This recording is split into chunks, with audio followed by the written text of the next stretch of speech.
I've been asked recently to explain what it means to actually be authentic. And although this is a huge topic and there's so many different aspects to it, I'll try and keep this as short and concise as possible.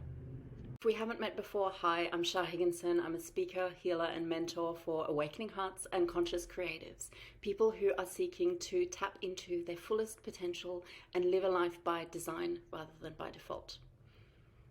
If that sounds like you, make sure you hit subscribe so you don't miss any of this free content that can help you along your journey. So to explain what it means to be fully authentic, I've got to explain how we actually lose that authenticity. So when we come into this lifetime as souls, we are a particular way. This is we have an identity as such. And we come into this life and we're very much conditioned by the family that we're born into, the society, the sets of rules, potentially the religion or the community, or, lots of different aspects that we grow up with around us. So these are a lot of different influences that have an effect on us, but we don't realize this. As we are little kids, we're growing up in this world trying to make sense of it, and we take everything in as truth. So whatever we believe about ourselves and about the world at large is pretty much everything that we're taught by other people. There is, of course, our own experience and what we choose to believe through our experience, but often we're looking to other people, we're looking for their advice and their teaching, and we're taking it all in as truth.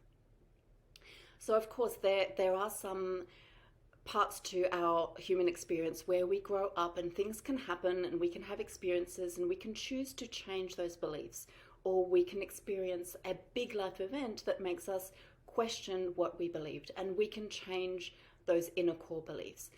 But for most of us until we actually get to a point where we decide that we're not happy and we want more meaning and more purpose and more joy in our lives, we don't actually realize, but we're pretty much living out a video game. So what it means to become authentic or to seek out our authenticity is to try and unravel all of that conditioning and who we've been taught that we needed to be, who we have tried to pretend to be in order to be accepted by those around us, and what we have learned. All of those unconscious patterns, we start to lean into that and start to bring awareness to all of the aspects of ourselves, and we start to kind of pull it apart and go, well, is this really me? Is this who I want to be? Where does this come from? And we start to bring a whole lot of self-awareness into the equation. And this is what a lot of the personal development and the healing journey is all about, is that awareness, so that we can come back to who we are authentically underneath all of that, underneath all of those stories, underneath all of the trauma, underneath all of the expectations of the outside world. Who are we? That is the authentic self that we are seeking. And for a lot of people, that's enough. To find their authenticity is enough. But I'm guessing that if you're here, maybe you want more.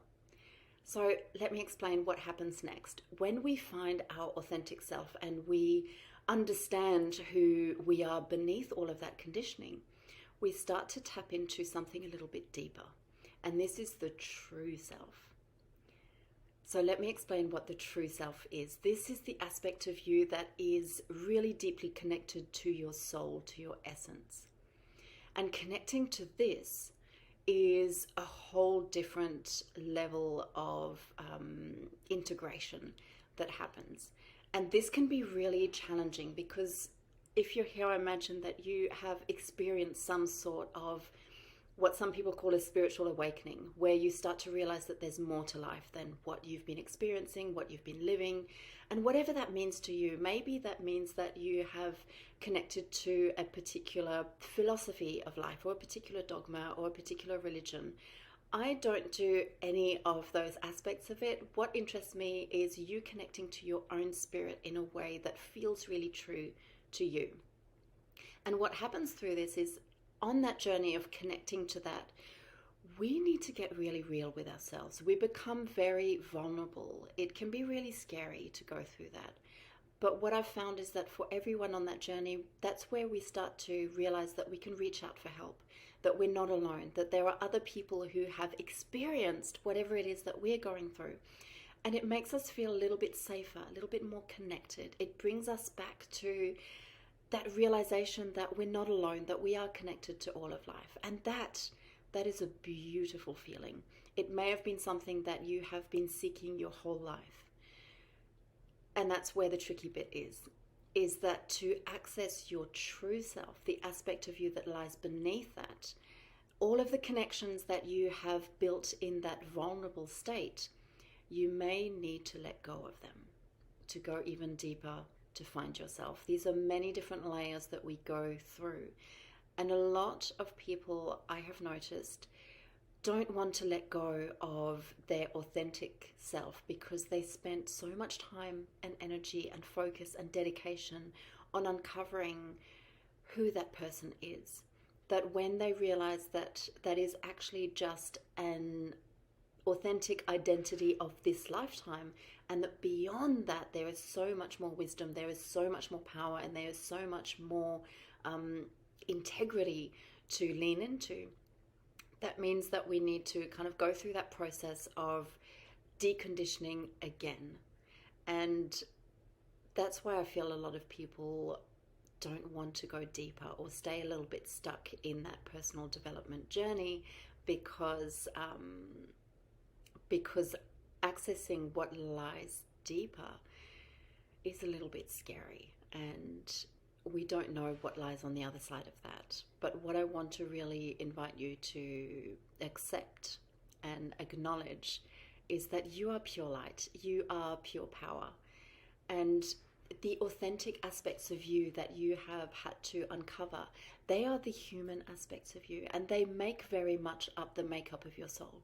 They're not all of you, but it's totally okay to spend as much time as you need getting to know all of those aspects of you and learning to love them all, because the true self that lies beneath experienced all of that on purpose. You, on a soul level, you chose the experiences that you went through. You chose all of those encounters and all of those specific occurrences that made you lose parts of your soul so that you could learn from retrieving them, so that you could learn to find your power again.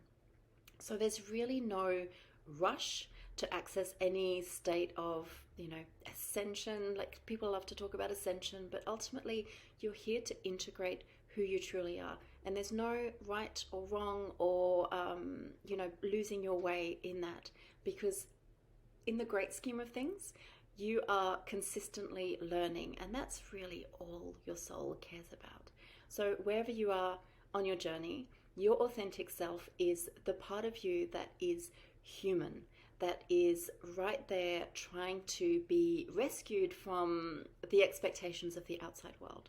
So one of the most beautiful things that you can do is to dedicate time and focus to building that relationship and coming closer and closer to who you truly are. Thanks for watching. If you found this content to be inspiring, empowering, or just a little bit interesting, I would love you to pop a comment below, like, and maybe share with a friend who could benefit from this. Thanks so much for watching. I'll see you in the next one.